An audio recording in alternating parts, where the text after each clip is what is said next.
I decided to open my presentation this morning with I am love. For love is a very powerful and transformative emotion. Love takes many forms, but the love that is the foundation of what we shall consider today is agape love. Agape is love based on principle, a selfless, sacrificial love. The highest of the four types of love that is found in the sacred scriptures.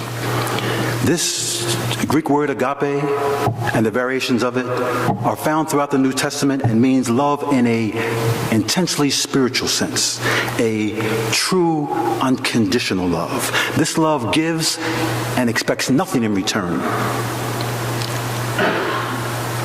Agape love perfectly describes the kind of love Jesus Christ had for his Father and for his followers. Whoever has my commands and keeps them is the one who loves me. The one who loves me will be loved by my Father, and I too will love them and show myself to them. John chapter 14, verse 21. So you might ask the question, what does agape love have to do with the topic of your sermon, the New Underground Railroad? Well, I would like to contrast briefly the system of mass incarceration in America as it exists today to the system of slavery that existed in previous centuries. I would like to compare the Underground Railroad, which was the vehicle for freedom for many slaves who were seeking it, to the new Underground Railroad, which we are attempting to construct here in this very church, in this city, and across the state and the nation. In times past, there was a select group of people who came to the conclusion that the institution of slavery was inhumane, unjust, reprehensible, and wrong in the eyes of God and all moral men and women. They were known as abolitionists, and as their writings and their speeches and their momentum grew, a system evolved which truly became the vehicle for a new path, a new life for slaves seeking freedom, and this was the Underground Railroad. You are very familiar with this, for the Unitarians have a long history of being involved in this freedom movement, and it is wonderfully commendable. Now remember that agape love of which we are speaking, this principle love, and the principle that is inherent here is the worth of a human life, the love of your fellow man, the belief that no person should be owned by another, that a human being is not property to be bought and sold, transported from place to place, worked from dusk till dawn, beaten, chained, isolated, and oppressed. It was this love that would give birth to the organizing of the Underground Railroad. It was this love that would fuel and power the abolitionist movement. It was this love that would be the foundation that led to the Civil War and emancipation for all Africans in America. Now, decades after the Civil War and the supposed emancipation, a new system evolved that would replace slavery. It came to be known as Jim Crow. Many of you are familiar with it. I'm certain that I saw books on the new Jim Crow in the other room, and I'm certain that many of you are reading it and having discussion groups. I've heard that these discussion groups were the foundation of the mass incarceration teaching and how I came to be standing here. This Jim Crow was slavery by another name. Jim Crow was the foundation of the mass incarceration system. Due to black codes which reincarcerated formerly freed slaves, racist sharecropping practices, punitive court practices, loitering laws, the penitentiaries and the prison farms of the late 1800s and early 1900s became the foundation of mass incarceration. This system evolved to such an extent that I want you to consider this figure. In the census of 1860, there were 3,953,696 slaves in the upper, lower, and the border slave states. Today, in the system of mass incarceration, in state, federal, county prisons, and on probation and parole, there are 6,937,600 persons. That's almost twice as many people in the mass incarceration system today than there were slaves in 1960. That's an amazing figure, and a figure that not too many people would consider or even think possible. So we believe that this system, this mass incarceration, must be attacked on many levels. I was told by your minister when I first came in this morning that this podium was graced by the Dr. Martin Luther King. This is the seat where he sat. I am truly honored to be standing at a podium where he spoke and sitting in a chair where he sat. And I tell you the truth, if Martin Luther King was alive today, he would be attacking the system of mass incarceration. It is truly a singular issue of our times. Now, mass incarceration is far more than just the physical restraining of individuals in prison. That's just the one aspect of it. It's the lack of opportunity in urban areas. It is the manufacturing jobs being sent overseas. It's the flooding of guns and drugs into black neighborhoods. It is closing schools while building prisons. It's racial profiling and racist laws, prosecutorial misconduct and mandatory minimums. It is life without parole, which is truly death by incarceration. All of these elements are combined and they create the prison industrial complex. Breaking down a few of these briefly. If you ride through North Philadelphia, you see what I call ghost factories. There are many factories that were thriving, bustling places of business decades ago. Now they're ghost factories. Windows broken out, bricks falling down, no one works there. Guns and drugs all through the black community.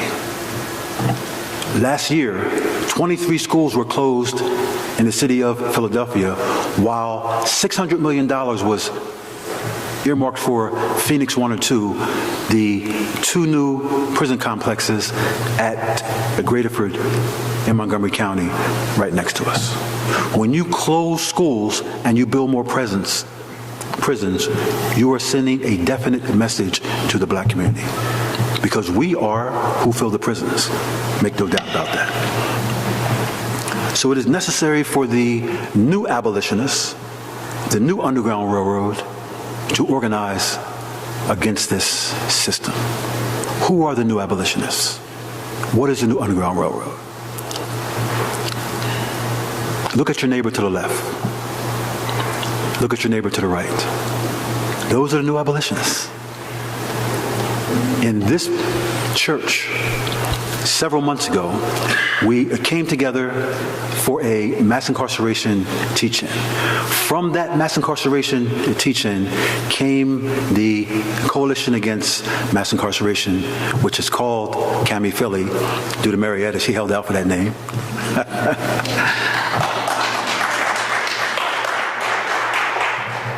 I said it should be called CAMI because it's going to be a universal organization. Marietta says it starts right here. We're calling it CAMI Philly. I don't argue with Marietta. I've learned better than that.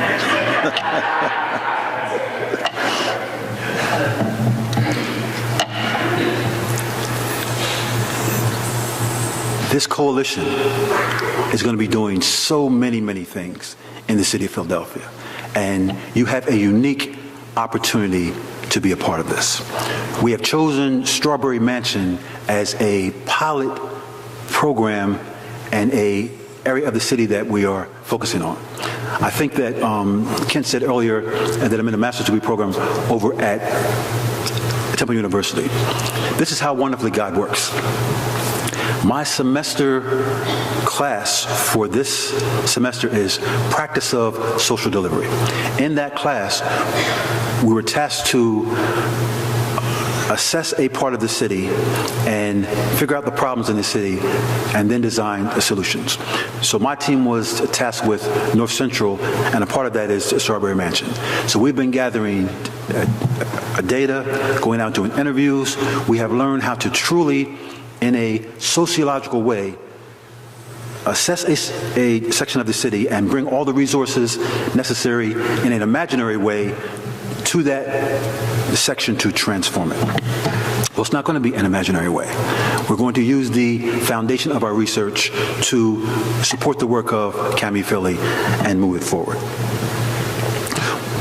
In the First Unitarian Church, we started a literacy program, and we've linked with the Center for Literacy, and we just trained 10 literacy tutors.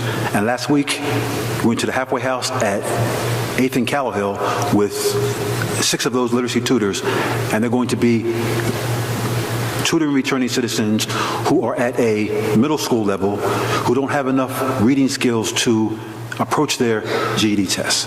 So they're going to be tutoring those men to assist them in reading. We have a program for children of incarcerated parents. There are so many children in the city whose parents are incarcerated. Christmas time, I can't tell you how many phone calls the Center for Returning Citizens got from women with children who were trying to put together some form of Christmas, and they said, Mr. Harrell, my husband's serving 15 to 40 at Graterford, or he's serving 40 to 60 at Camp Hill. And they were struggling just to create something memorable for the children. That sort of situation is duplicated all over the city. What we're trying to do with these children is give them mentors, give them after-school programs, give them a place where they can come where people understand what they're going through. In 2009, I finished a 18-year sentence in the federal prison. All during that time, my family stepped up and provided parenting to my children. But that was a unique situation because my family is a very close-knit family, and I tried to be a remarkable father from behind bars. It is extremely difficult to parent from behind bars because you parent in 15-minute phone calls. You parent in day-long visits.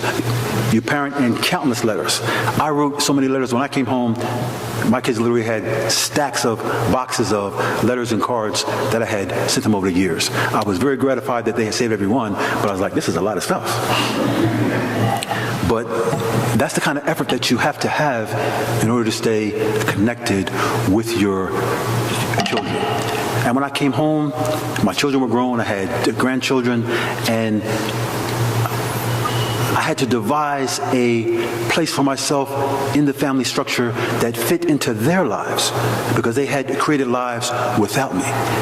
And this is a very important concept that we stress at the Center for Returning Citizens because our mission is to help people come home from prison, find jobs, find houses, reconnect with their family and their community, and to atone for the things they have done wrong. One of our abiding principles is that if you sold drugs in your community, if you shot, if you murdered, if you robbed banks, whatever you did, you contributed to the destruction of society and the dissolution of your community. Atonement means far more than asking for forgiveness.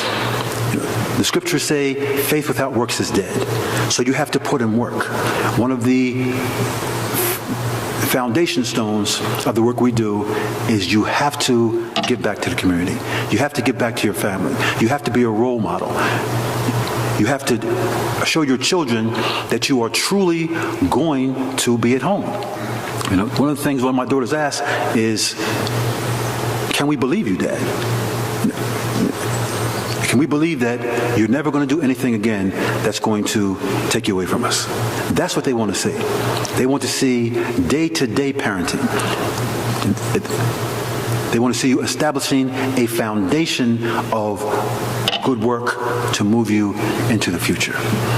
All of these things are a part of the struggle for mass incarceration.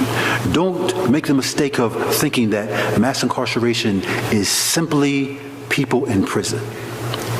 It's helping to attack the system that creates the conditions for people being in prison and for people returning to prison. We have a transitional house on Kensington Avenue, and the folks who live there are doing very well, but we have a problem with drug dealers who want to sell in front of our building. And I'm always going there, asking them to just move down the block. I'm not asking you, to stop doing your business, because you're not going to do that, but move it away from what I'm trying to do here, which is positive. And most of the time they do. All right, Mr. Rella, moving. They come back, but that is what it is. But how much more powerful would it be if I could say to them, listen, you don't have to do this. We have a job in this factory. We'll start you at $15 an hour with benefits. This is short-term money. That money is going to be long-term money. We have many different initiatives that we have before City Council, for jobs, for programs. They may give it to us, and they may not. You know how politicians are.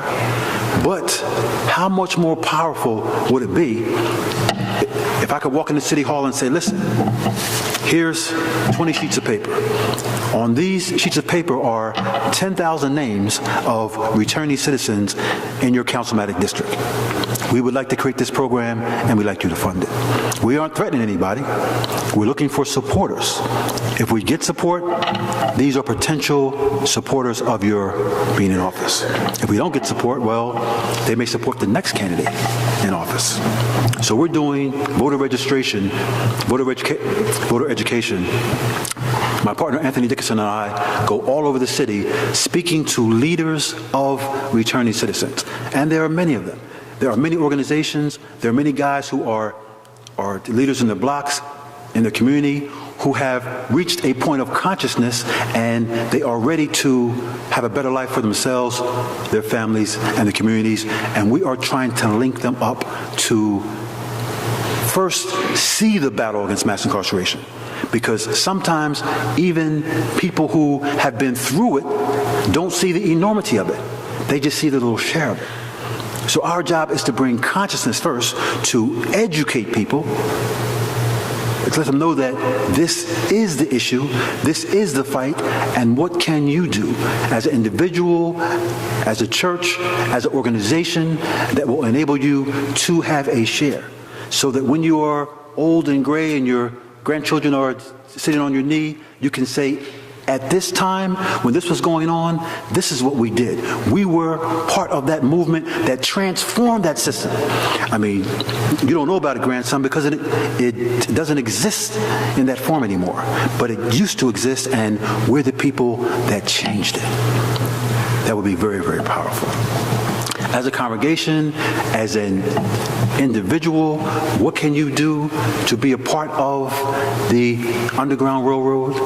You are already doing it in the sense that you are here listening to the message. Understanding and absorbing and aligning yourself with the message is powerful. The Cami Philly is right here in your church. How powerful is that? This is going to be the vehicle that is going to move forward and be a national model for fighting against the system. You can write a check. I mean, we're always in need of funds. We are doing so many things that need funding. You can volunteer. If you have skills, if you're an ex-teacher or just a educated person and you have time to mentor a young person, teach someone to read, work with us in developing programs. Last week at the Unitarian Church, I gave a similar sermon, and I got an email from a young lady named Phaedra Tender. She's a University of Penn student. She came to our office and she laid out a whole mapping program, and mapping and statistics are the foundations of grant writing. We need to show how many folks we're helping, in what way, what the problem is, how what we are doing is going to affect that problem. She laid out a powerful program that would enable us to move forward in the battle of mass incarceration. She also came back on a Saturday and gave me a wonderful tutorial in my research class that I was behind in, and I really thank God for that. So there are so many small things that we can do to move forward in the fight against mass incarceration. We spoke of Martin Luther King earlier, and he was indeed a wonderful leader, a dynamic presence, and he is remembered for being at the head of the civil rights movement. But the reality is, Martin Luther King was only a small part of the civil rights movement.